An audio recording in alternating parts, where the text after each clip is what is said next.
Eu acredito que nenhum casamento acaba do nada, ele dá sinais. Uhum. Você acredita nisso também? Ou não? Claro. Tudo é cumulativo. Sucesso e fracasso. Para você terminar... Por exemplo, tem coisas que são fortes de falar, mas, por exemplo, quando você vê assim... Você já viu o casal que teve traição de uma das partes, se perdoaram, ficaram juntos e foram felizes para sempre? Sim ou não? Sim. Vários. Você já viu o casal que teve traição e se separou e ficaram com ódio um do outro? Sim. Qual a diferença de um para o outro? É o que aconteceu antes da traição. É o acúmulo das coisas. É verdade. Entendeu? Então, eu já tratei de ambas situações de amigos. E os dois rapidamente falaram, cara, vamos perdoar, vamos deixar pra lá. Por quê? Porque era uma relação muito boa, era uma relação saudável. Eles entenderam como um erro que jamais pode ser repetido, que tem que ser corrigido, que vai ter a sua punição emocional grande, teve a vergonha da sociedade ali, tudo isso. Mas eles resolveram e estão felizes até hoje. E já teve outros que por coisas menores se separaram e nunca mais voltaram. Porque, na verdade, já era o que estava acontecendo antes. Então, sem dúvida, o lixo varrido para debaixo do tapete é o que faz um problema pequeno, médio ou grande depois de acabar com o relacionamento. Seja de casamento ou de sociedade também acontece a mesma coisa. Você é sócio e a mesma coisa está acontecendo. Você acha que o grande ponto para a gente aprender a, por exemplo, tirar ótimos ensinamentos da Bíblia é a sua interpretação? Como você enxerga isso? Porque eu vejo que também grandes conflitos é baseado em interpretações diferentes também. Você querendo levar a interpretação mais para um lado, mais para o outro. Eu tive alguns presentes divinos. Um ter nascido num lar onde meu pai supervalorizava a Bíblia. Uhum. Então, desde a infância, a Bíblia sempre foi colocada num pedestal pra gente.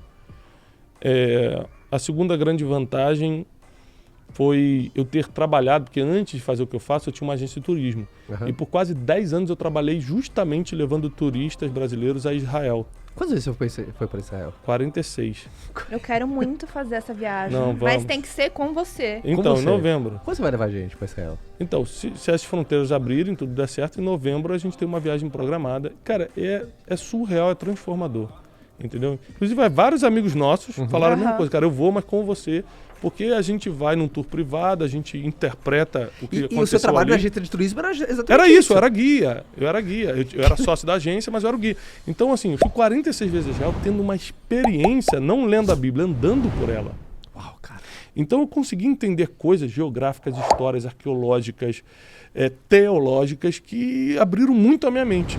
E deve ser uma coisa louca, estudar e ir até Israel, né? Viver. Não, é muito doido. Deve É ser muito louco, assim, né? Muito Estudar teologia, que Israel deve ser absurdamente presente dentro do lógico, estudo. o tempo todo. E você ir 40 vezes, cara. A Bíblia, 90% da Bíblia se passou em Israel, né? Então, a Bíblia foi escrita em Israel, se passou em Israel, com raríssimas exceções de textos ali. Mas então a gente... isso foi o segundo presente. E o terceiro foi eu ter quebrado. Porque nessa quebra eu tentei duvidar de Deus. E é muito importante que você questione o que não entende.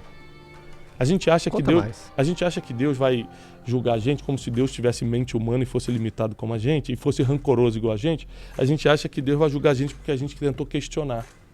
E chegou uma hora que eu quebrei, eu estava tão envergonhado, estava numa situação tão difícil, eu falei, se Deus existe, por que eu estou passando por isso se eu fiz tudo certo? Na minha cabeça, eu estou indo na igreja desde criança. Uhum. Eu nunca roubei, nunca cheirei, nunca matei, por que eu estou passando por isso? Só que não é assim, foi ali na quebra que eu comecei a ler a Bíblia e não entender via outras pessoas.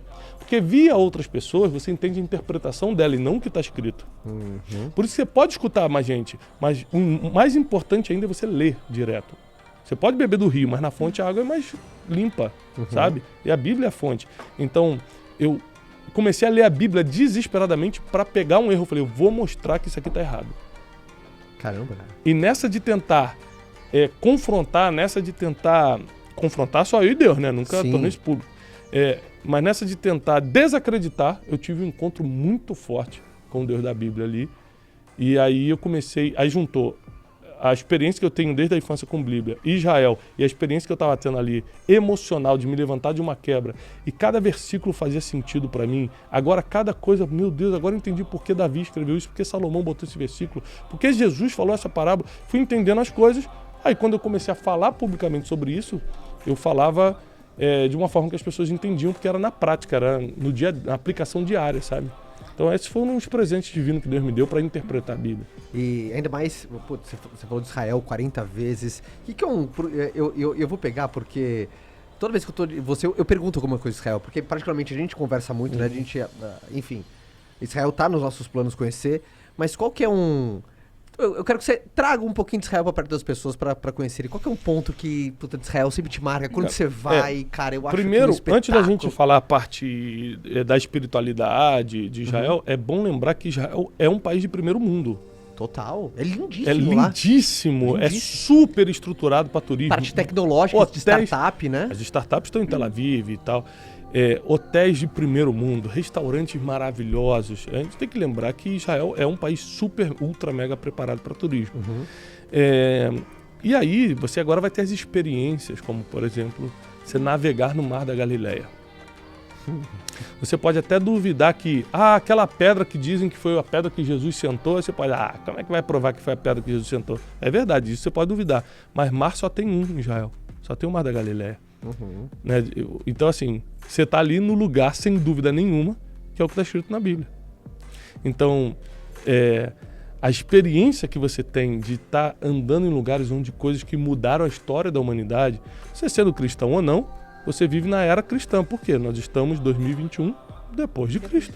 É verdade. Então, ele dividiu a história independente da tua fé. Antes de Cristo e depois. Acabou. Independente se você acredita nele ou não. Historicamente, ele tanto é verdade que ele dividiu